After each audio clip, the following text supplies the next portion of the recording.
Geico's motorcycle expertise means I'm covered by people who know bikes like I do.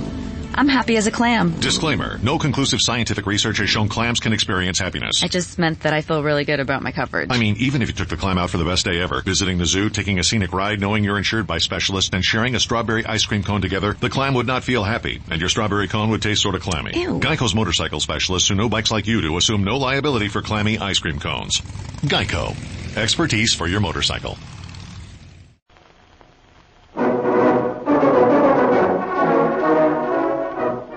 Blair of the Mounties, a story of the Royal Canadian Mounted Police.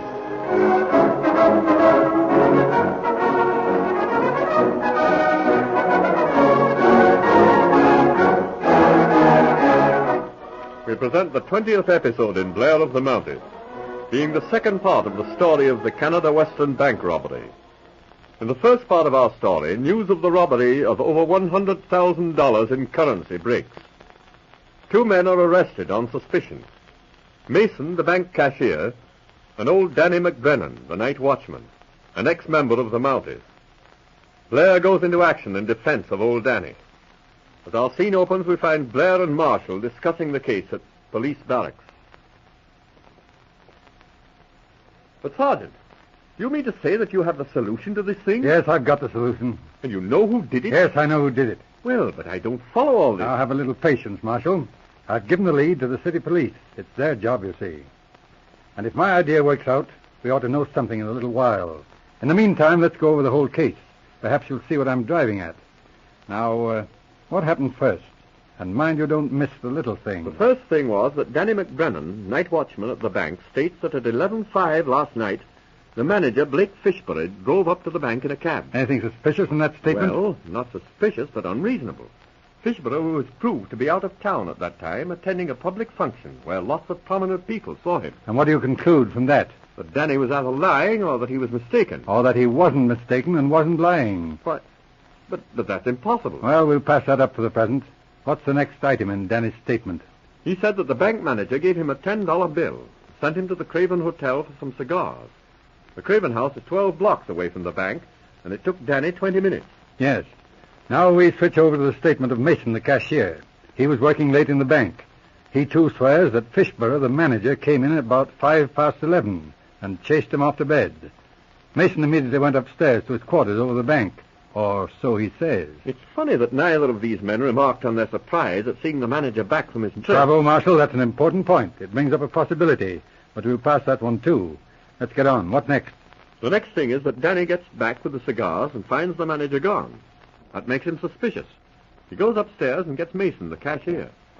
Mason spots a package of bonds that must have come out of the safe, opens the vault, and finds the currency gone. All right. The city police arrest both Danny and Mason on suspicion. What's the case against them? The case against Mason is that he knew the combination of the vault. He slept above the bank and had no alibi. In fact, he admits being there at the time. Yes. Now the case against Danny. The case against Danny looks bad. The $10 bill he claims the manager gave him for the cigars was one that had been put into the vault when it was closed that afternoon. It's a mixed-up business. Yes, anyhow, here's Andy McCross of the city police in a deuce of a hurry. Let's hear what he has to say. Good morning. Hello, Mac. What can I do for you? You can give me an explanation. The whole city's swarming with Mounties checking up on the Canada Western case. Don't tell me. You better call him off or there's going to be trouble. Me call him up? Well, I'm not running the force, Mac. No, but you're at the bottom of all this foolery. I tell you, we got that night watchman, Danny McBrennan, cold, and Mason, too. They're remanded for trial at the assizes. So I heard. Well, you see, Mac, Danny used to belong to our lot, and naturally the boys are out to do what they can. But if you have a case against them, of course, it's all right. Now, what's wrong with the case, anyway? Better sit down, Mac. We were just talking it over. What do you think of this story that Mason and Danny told? You mean about the manager himself stealing that money and giving Danny the $10 bill for the cigar? Yes. You don't mean to tell me you believe that story? I do, Mac. Oh, the thing's ridiculous. Yes. Too ridiculous to be a lie. What do you mean? Just think it over, Mac. Mason, the cashier, is a pretty smart chap. If he was cooking up a story, it's funny he wouldn't think up a better one than that. I don't see anything funny in it. All right, we'll have the best lawyer in Canada to defend old Danny. Wait till he starts on that case of yours. I have an idea you'll see the joke. See here, Sergeant. Have we not always worked with you before now? Yes, I know what's coming, Mac. All good policemen should stick together. Well, but no... Now, forget it, Mac. That stuff is out. We're working for Danny. I was bluffing just now when I talked about hiring a lawyer. That won't be necessary. Why not? Because I think we're going to have this case cleaned up before night, and Danny will be a free man. No, see here, Sergeant. If you have a line on anybody for this thing, I have a right to know it. I wouldn't be too sure of that, Mac. But I'm sure of it.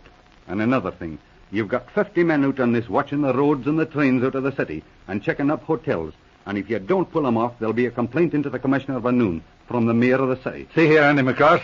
You try to pull that comic policeman stuff on me, I'll make you and your whole outfit look like 30 cents before the day's out. But hold on now. What's the trouble? The trouble is the arrest of Danny McBrennan. He was in the police. There's a dozen or more of us here on this station that served with Danny through the storm and the cold up in the Arctic. Danny never told a lie in his life. You've got a nerve to arrest a man like Danny. No, I begin to see. Well, don't strain yourself, Mac. Well, what is it you want, anyway? I want Danny out of that jail. But listen here, I cannot do that, Sergeant. They won't allow bail. It's a serious charge. I'm not talking about bail. Release him to our custody. We'll be responsible. If he's wanted, he'll be here. Then we'll help you on this case. Well, maybe we might fix it up for you. Better get busy and send Danny down here. I want to talk to him. I'll do my best, Sergeant. But man to man now, could you just give me a line on what you got on this case? Not while Danny's in jail, Mac. But I'll do this much. See this man wanted notice? Sure, we'll have it ourselves. But there's so many of them that I haven't had the time to be studying them all. Well, just take a good look at this one. It's important. John McNaughton, alias William Grover, wanted for burglary and assault in St. Paul, Minnesota. Yes, he crossed the border illegally 2 days ago. He's up here, Mac. And while we're talking of him, he's the man we have all the patrols after. It's an immigration case, so you can forget about that complaint. Did you pick him up? No, we let him through. Wanted to see what he was after. Take a look at his picture, Mac. Forget the mustache. Ever see him before? Well, no. Can't say that exactly. Know him yourself? No, but he's very like somebody I'm interested in. But what's that got to do with the Canada Western case? Never mind that now. Go and get Danny. Well, I'll let him out on a public order for questioning. And in the meantime, perhaps I can feel a release for custody. All right, hurry up. Look here, Sergeant. I wish you'd tell me something. What is it, Marshal? Is this just a bluff, or has this man McNaughton really got anything to do with the Canada Western case? I think he's the man who got that $100,000, Marshal. But what have you got on him? Nothing yet. Only that he looks like the sort of man who would do it. What? Looks like? Oh, but look here, Sergeant. You can't pull a man for that. No, we'd want something more. But the whole basis of this crime is personal appearance. Just think a minute. Fishburne's alibi depends on that. And the story of Mason and Danny rests on the fact that the robber looked like the manager. Yes, there's something in that. Well, never mind that now. Let's go and have lunch. Danny will be here when we get back, and it's going to be a very amusing afternoon.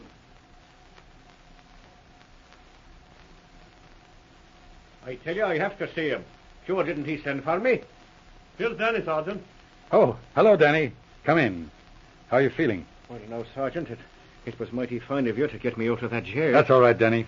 But listen now, it's not over yet. And don't you be troubling it about me. I can face the music, be damned. I know, Danny, but you won't have to do that. They've got you out. You're going to stay out.